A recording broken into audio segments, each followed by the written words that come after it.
はい、改めまして皆さんこんにちは。ありがとうございます。先ほどの金管アンサンブルもお楽しみいただけましたでしょうか。引き続きまして、今度は広島県警察音楽隊のサックスパートによるアンサンブルをお楽しみいただきたいと思います。本日はこの地元広島ホームの週末土曜日最終戦ということで、このような大切な試合の前に私たち演奏できること大変嬉しく思います。ちょっとあいにくの天気なんですが、これを晴れにするぐらいの演奏をサックスパート一度心を込めてしたいと思いますので、2曲なんですがどうぞ最後までお楽しみください。ありがとうございます。それでは、先ほど金管チームもですねグレンゲを演奏しておりましたが、その「鬼滅の刃」にちなんで我々は劇場版「鬼滅の刃無限列車編」の主題歌「炎」を演奏したいと思います。映画を見に行かれた方もこの中にはもしかしたらおられるかもしれませんね。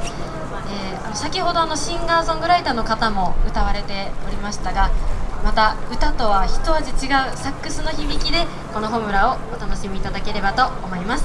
映画見に行かれた方はぜひ映画のシーンを思い出しながらお聴きください。「炎」です。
はい、ありがとうございます。炎をお聴きいただきました。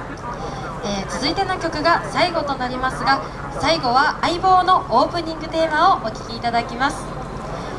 この相棒はですね、シリーズが現在19まで続いているそうで絶大な人気を博しているのでご存知の方も多いのではないでしょうか。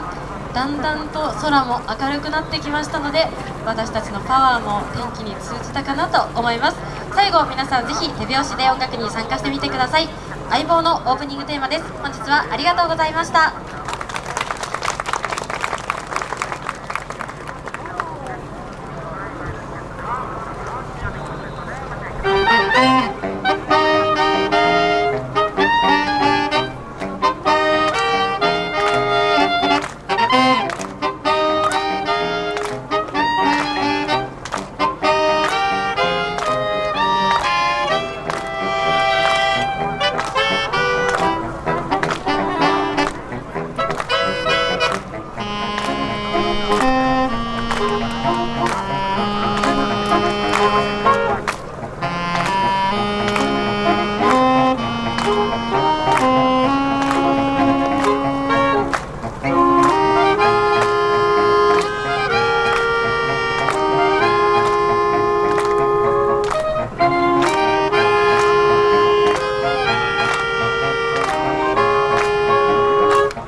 ありがとうございました。広島県警察音楽隊の皆さんでした。大きな拍手をお送りください。